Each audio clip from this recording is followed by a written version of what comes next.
Hello, and welcome to yet another episode of the Back to the TARDIS podcast, the podcast where we take a look at every single episode of the 2005 revival of BBC's Doctor Who. I'm Jeff. I'm Aurora. Wait, who am I again? Right, Arcjack. I'm Arcjack, yes.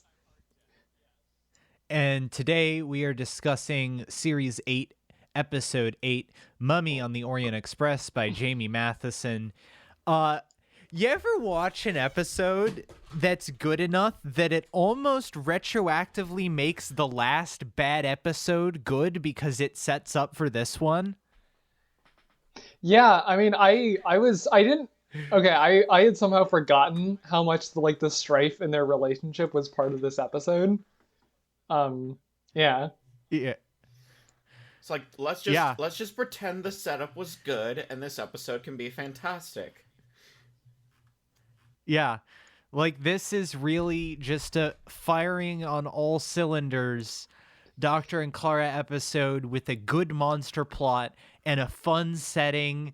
There's a lounge version of Queen that plays at one point. Eat your heart out, postmodern great. jukebox. Yeah. That was a good great. song too. Yeah.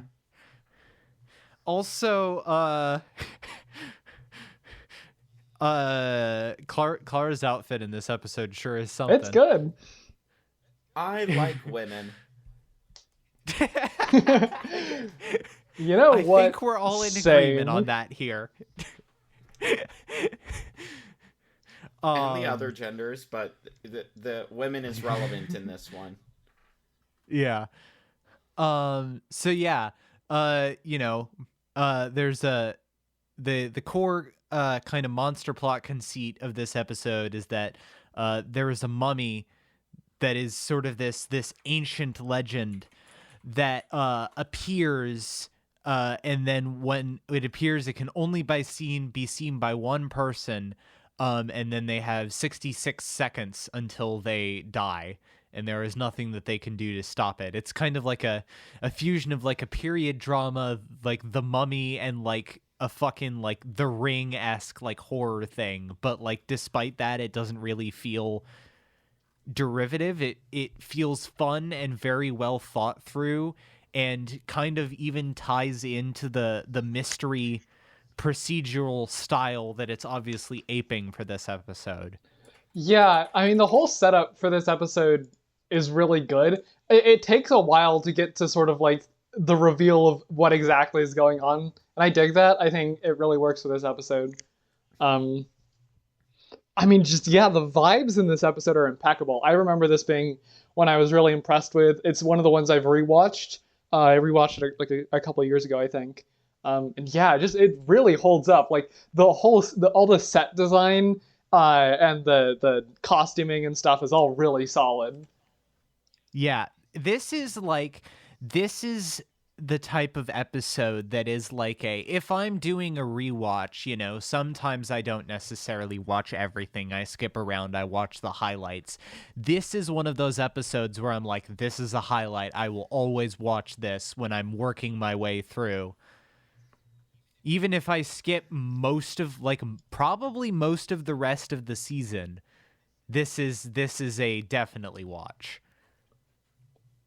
Yeah, I'd be comfortable at this point. There's enough time has passed since this episode that I'd call it a new Who classic. Yeah. Yeah, no, it's really good. And this, fun fact, it is the first episode that this guy wrote for Who. Wow. Immediately followed by next week's episode. What's next week's? Flatline. Oh, right, Flatline. That's a pretty solid double whammy. Yeah, it's a good streak. Yeah. So yeah, and just the fact of like you have your monster cold open, and then it opens on like just 5 minutes of good dialogue between Clara and the Doctor. that's just like a really just fantastic firing on all cylinders dialogue scene with stuff like what's the line? Oh yeah, hatred is too strong an emotion to waste on someone that you don't like. That line was so good. So good. And I love how he just completely no-sells it too. He's like, that's a fucking stupid line. Who the fuck came up with that? Yeah, this beginner intro, the 12 is autistic fan theorists are feasting on this intro scene because he's given all the cues. But yeah, it's great intro. There's a lot of like, I don't know, like consistent prolonged takes of them just being together. It's a lot of time spent, which is good because they're actually separate from most of the episode, yet it doesn't feel this episode still feels like quintessential like 12 and Clara. Yeah, I mean, okay, so sort of when we started this season, I remember commenting that like, wow, the Doctor is really mean early in this season, and it's like, no, he's just mean this whole season. He's just like this. He's just built different.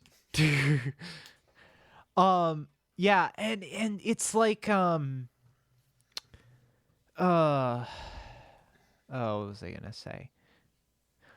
It's like this is peak, you know, all of us are in some form neurodivergent, so this is a normal thing for us to do on this podcast, but it's my turn to talk about. Here, I want to connect this to this thing that I literally, in this case, just like I finished watching an episode and then came over to my desk to record the podcast, which is I'm watching through Evangelion for the first time. And one of the things that's really striking me about the show so far is like, it is a show with a 20-minute runtime, or like 22 to 25 minute runtime, and yet it is a show that'll just be like, yeah, we're going to do an episode that is absolutely no action, just character study, and we will have like long dialogue scenes or long shots of just not much going on, and and just kind of conveying the mood of what's going on through these really long shots. And in this case, obviously, it's not quite as comparable because it is still kind of a normal Doctor Who episode. It's just having this level of dialogue feels really good. Yeah.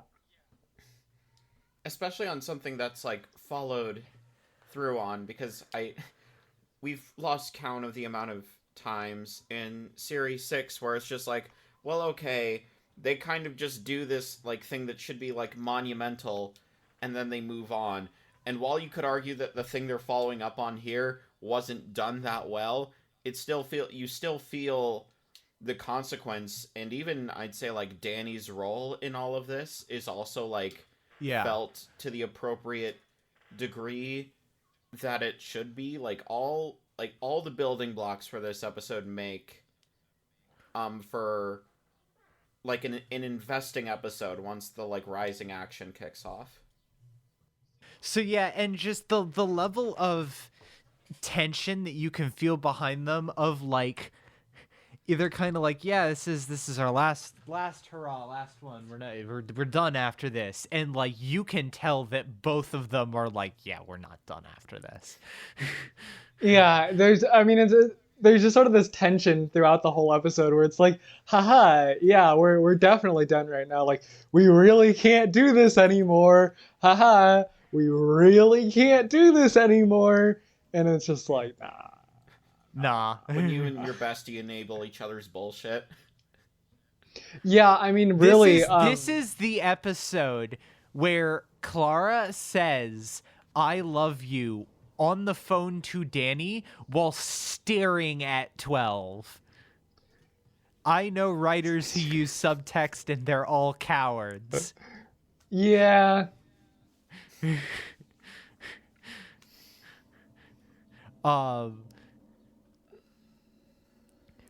And just like the fact that they're like, yeah, we're not going to investigate, we're going to chill, we're going to relax, and then both of them end up on their own of their own volition being like, I'm gonna see what the fuck's happening over here.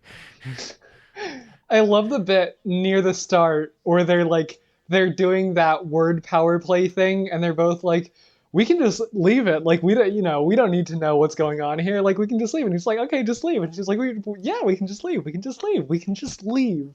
And then they both like pretend to, and both go to do the things. Yeah. Or the subsequent 12 conversation where he's basically playing the companion role, and it's just like, probably nothing going on. 100%. Really? 100%? 99. It's just like, that's quite And high. he starts doing a Tom Baker impression. Really? Yeah. That's what that was? Yeah.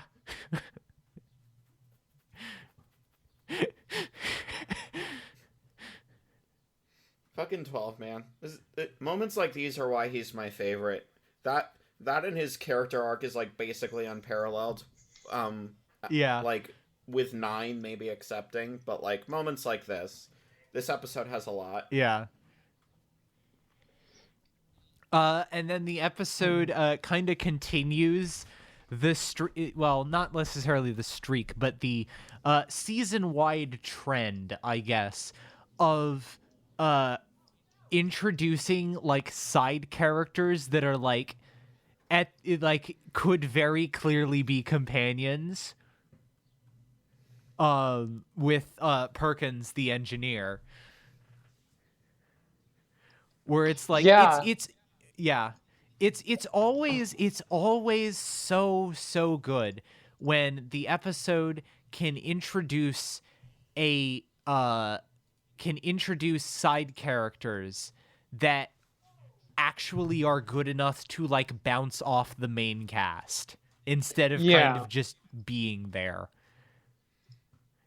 Especially because it feels like a lot of times that it is just kind of like, they're just there. And yeah. Yeah, I mean, I had totally forgotten that he literally invites Perkins onto the TARDIS, and Perkins says no. And I think, thinking about that, I think that's actually pretty important to this episode, because it's a good contrast to Clara. Yeah, absolutely. And sort of where Clara's at, of like, she can get out, like she can leave. There's so many good there's so many good things going on conceptually in this episode, in like the themes and the messages of this episode, that we usually get like one or two things going on maybe, but this has like a lot of stuff about war and trauma and like dealing with your ghosts. And also just like relationships, what it means to get away from relationships, like seeing when relationships are bad for you. There's just so much going on here. It's really good. Yeah. It manages to balance all of these things really well in a 45-minute episode. Like, a lesser writer absolutely would kind of throw all these things up in the air and then they'd all just kind of like crash and burn. But it masterfully works with all of this and makes it work.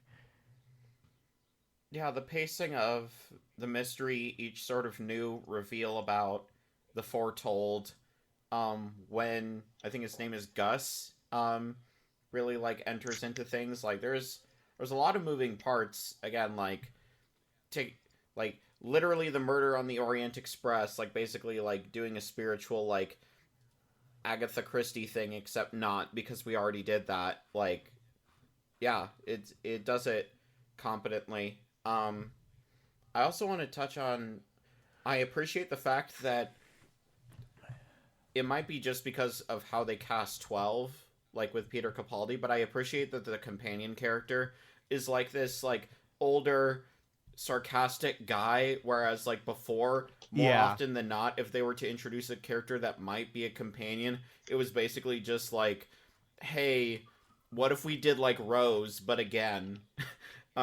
Yeah, but we did something actually kind of better and interesting with it. Yeah. So, and you know, not to knock any of those characters, like I guess like Linda, and also I forget her name, but like the Muslim, I think, nurse in that 111 episode. Yeah, God Yes, Complex. always forget that name. But yeah, it's nice to see like them iterate on that differently Yeah. this time, because I think in the hands of a lesser writer they'd just be like, oh yeah, let's just pair 12 with the person that they pair Clara with. um so yeah, is neat, is my point. Is very neat. Very neat. Um so yeah. Um it also kind of uh it also feels kind of like a good return to form of the like RTD morbidity, where like a bunch of like most of the cast just gets, or at least most of the known like named cast gets fucking iced. Yeah. I think that kind of goes back to what they were saying in the production of this season about it being like a return to Doctor Who horror. Is like, yeah, Yeah. this episode has some mortality to it. It's Yeah. pretty brutal too, and I think that's really fitting for what it does with the Yeah. Doctor in this episode, because I think this episode really needed to be a moment where we see the Doctor like not being a good person because he has Yeah. to not be a good person. And I feel like he does it so well because I feel like in the acting you can see him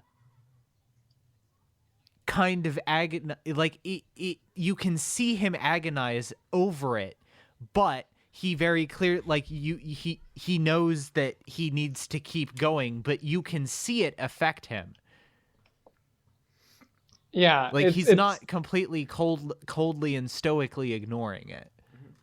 The danger also serves the purpose, like, we have to have all this death and morbidity because this has to be an adventure that, like, Clara should be reminded. Like, her decision to leave should be reinforced by this, and by all accounts, like, it is, and it should be, but she can't quit, for Yeah. whatever reasons, and we can discuss those later.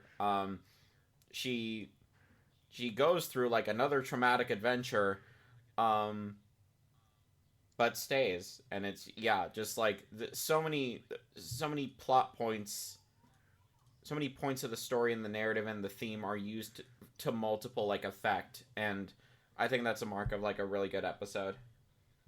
Yeah. Absolutely. It becomes like almost John Wick levels of like, no, I'm not back. I'm not. And it's like, buddy. Buddy, you did this to yourself. I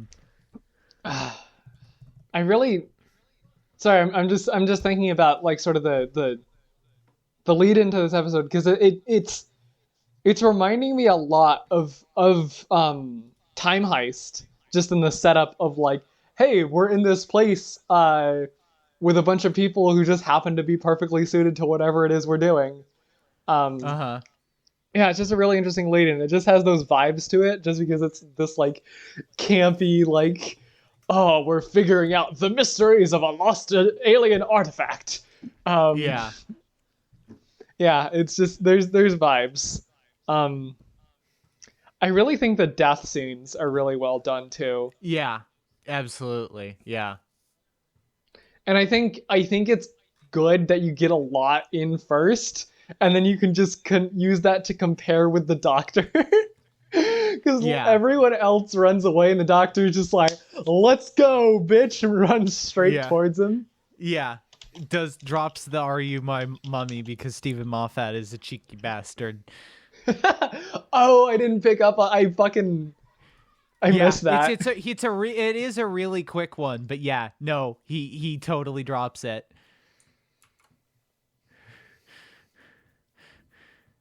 He just gets in real quick and does it. Um uh Um, I think the conductor is really good too. Yeah. Especially because of the parallels with the mummy itself. Um, Yeah. because the conductor, his sort of thing is like he's traumatized. He's just trying to ride it out. He's like, oh, I don't want to do shit.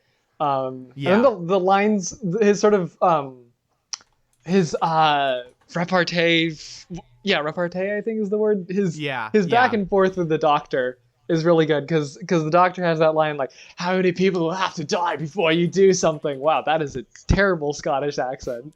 And then later he's like, I have your answer. 3. Yeah.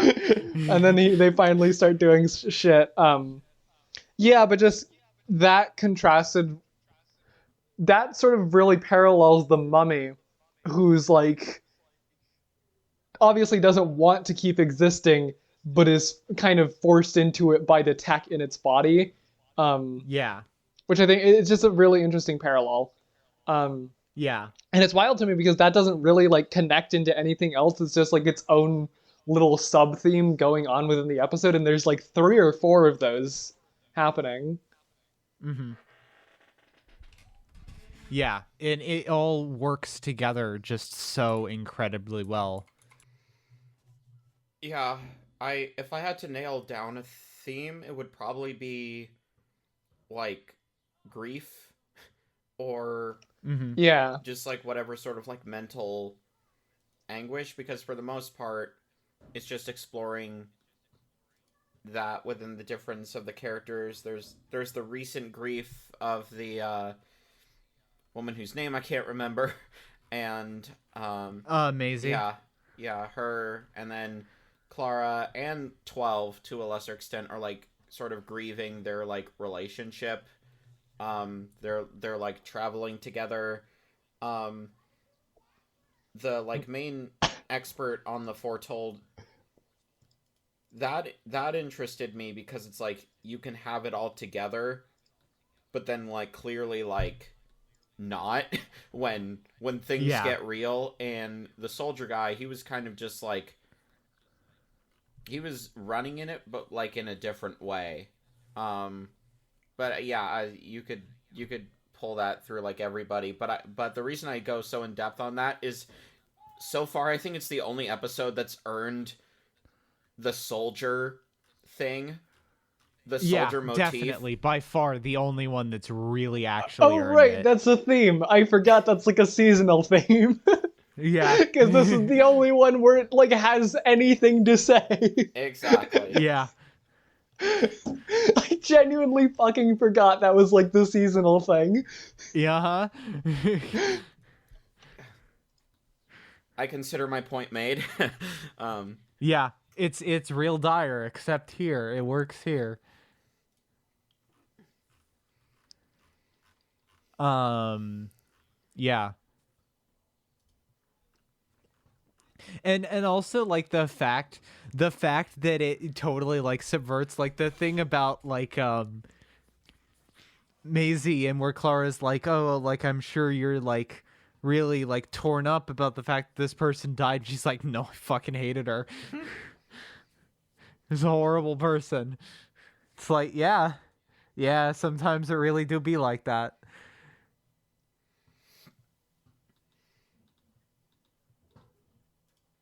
And you can still like grieve and have like complicated feelings towards horrible people. Like it didn't feel like in one way or another like a caricature. Um is another praise you can give this episode for all the side characters they have. I never felt like, well, that's this trope.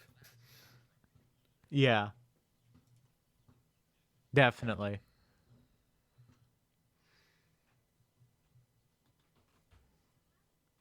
Um,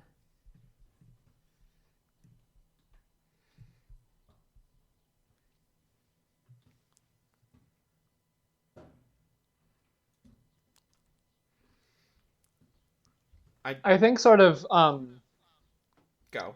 Clara's conversations with Maisie are really good too. Because they yeah, sort of have that whole because like I think there's interesting parallels there as well too, because there's the sort of cross section of Maisie having her her like bad relationship which she's stuck in with her grandmother, and Clara having Yeah. that relationship with the doctor which is also bad, but which she is choosing to stay in. Yeah. I think that's really interesting, especially just because of the conversation they have. There's that one line. Wouldn't it be easier, something along the lines of like, wouldn't it be easier if we loved the right people, but then there wouldn't be Yeah. fairy tales, I guess. Yeah. That was good. It's so good. Or Um I really like the moment where I forget who brings it up, but it's like, oh, you can't just leave everything on like a slammed door. And then I think Maisie replies like, sure you can. People do it all the time. And I definitely related to Clara a lot in that moment because speaking for myself, I really hate when there's not like closure to a relationship, whether it be like platonic or romantic or whatever. That just feels very unsatisfying. Even if I agree that it yeah. should like end, that we should go our separate ways, just not being able to have that like that like always bugs me. Like just randomly I'll think of someone I haven't Mhm. thought of in like 5 years, and I'll be like, damn it, like things never ended quite right. So that was definitely Yeah. like like a shatter point, like cut right to it piece of dialogue for me. Yeah. Absolutely. Um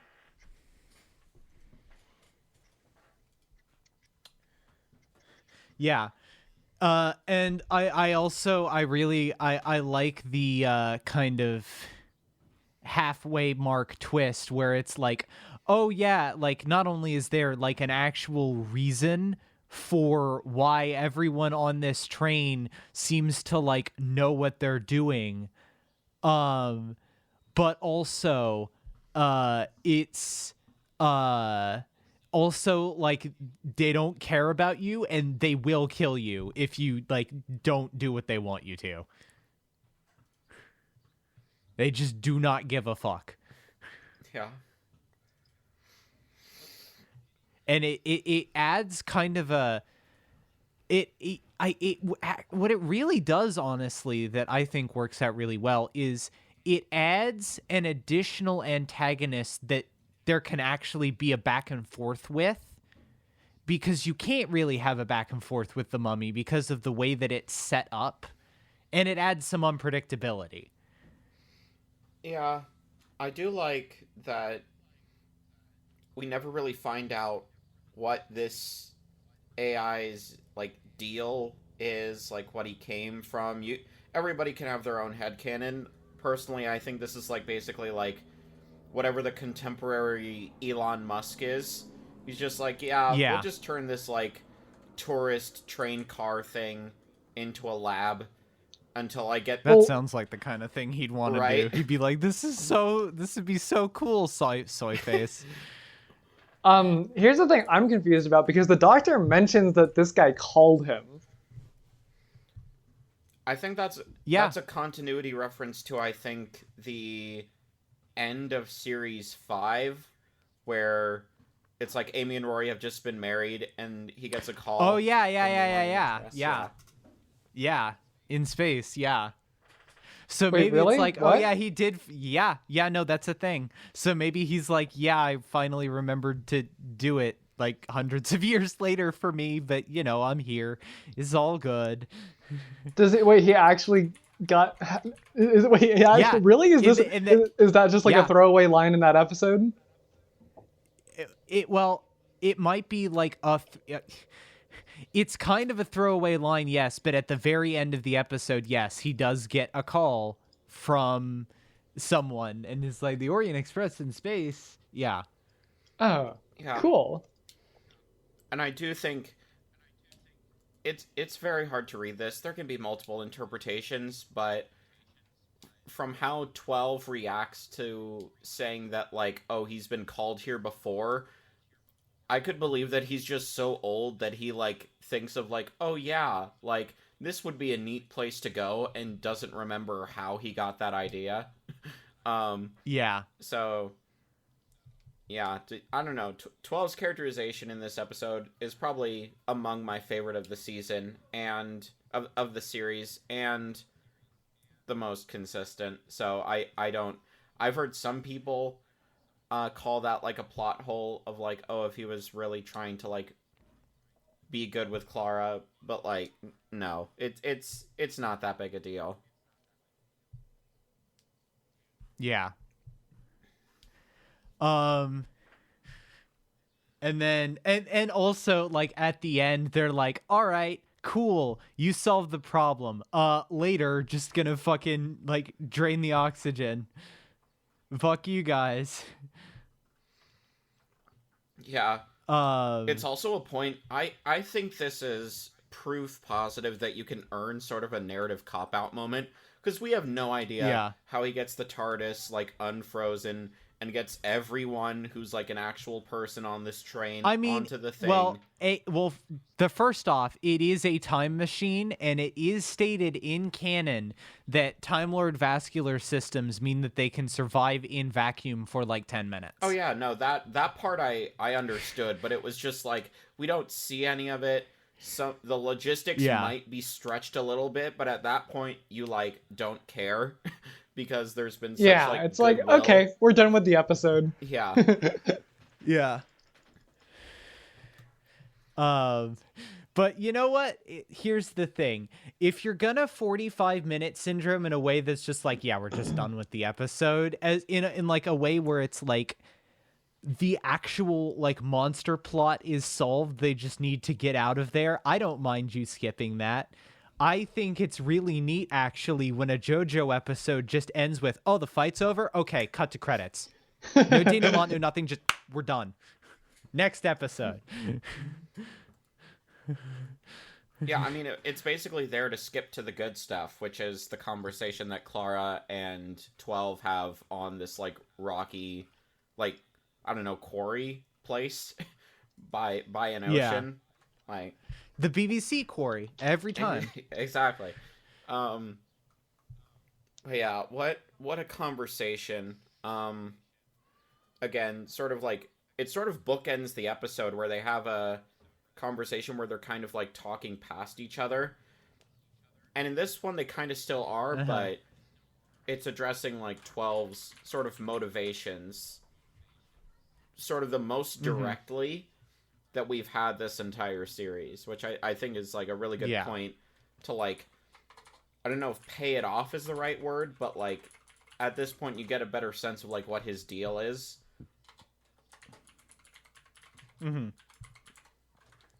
Yeah, absolutely. Yeah, that's about it for what I have to say. Yeah, I think I'm done too. All right. I'll just add on one other thing, because it occurred to me while we were talking about this that 12 and Benjamin Sisko from Deep Space Nine sort of have, I can see some commonalities in their motivation, just like sometimes all the choices you have are bad ones, but you still have to choose. Sort of like the pragmatist that hates what, like, some things that he'll need to do. He won't enjoy, like, in Sisko's case, sometimes, like, borderline genocidal actions, and in 12's case, past genocidal actions, and, like, cold calculus, like, sacrificing people like chess on a board. Like, he won't love that, but he'll do it to, like, do, like, the most, like, harm reduction or the most, like, good in a situation that he can. And, I think that's appropriate. Because we've never talked about Deep Space Nine, but hopefully one day we'll get there. Absolutely, not at all. Now I'm done.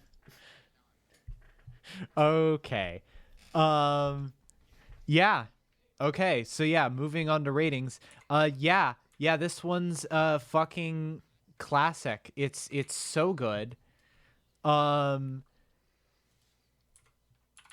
it just works so incredibly well. It's just everything feels like it's firing on all cylinders. It manages to very neatly fit in to 45 minutes and not feel too rushed or undercooked or anything. It's got a great supporting cast, all that shit. It's just a fantastic A+ episode of Doctor Who.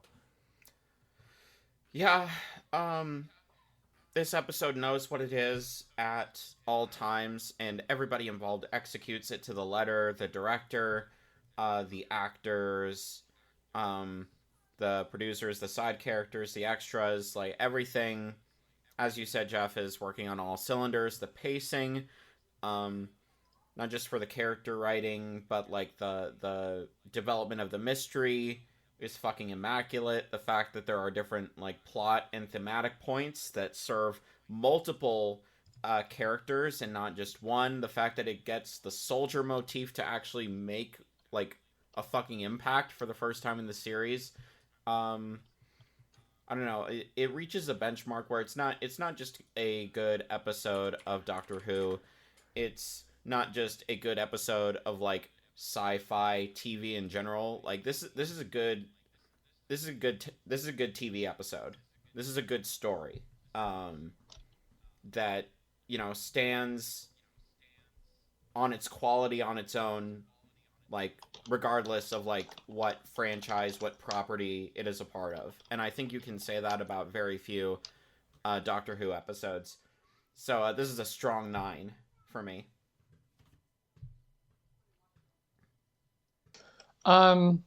Yeah, I mean, this is just a really vibes episode, and it's just really impressive how much it gets into it thematically while interweaving that and not having any of it feel like overbearing.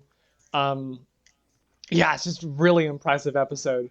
Just incredibly tight. And there's just a lot of good things going here. I would say it's like a 9.5.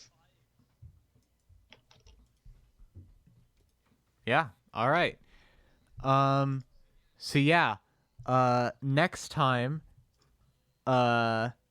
we will, be discussing, oh, what the fuck is next? Flatline. Oh yeah, it's Flatline. Flatline. Also really great. Very excited for that. Until, yeah. You can follow us on Twitter at B2TARDISPod. You can support us on Patreon for a number of benefits, such as early access to episodes, the ability to listen in live to episodes being recorded, and potentially even the ability to guest star upon an episode of your choosing. I'm Geoff. You can follow me on Twitter at WheatleyDL. I'm a sex machine ready to reload, like an atom bomb, about to blow, explode. You know the rest. You can follow us on Twitter. Rest in peace, Freddie Mercury. Yeah. You can follow us at Of Mice and Femmes on the Twitter.com. Yeah. And we will see you all next week.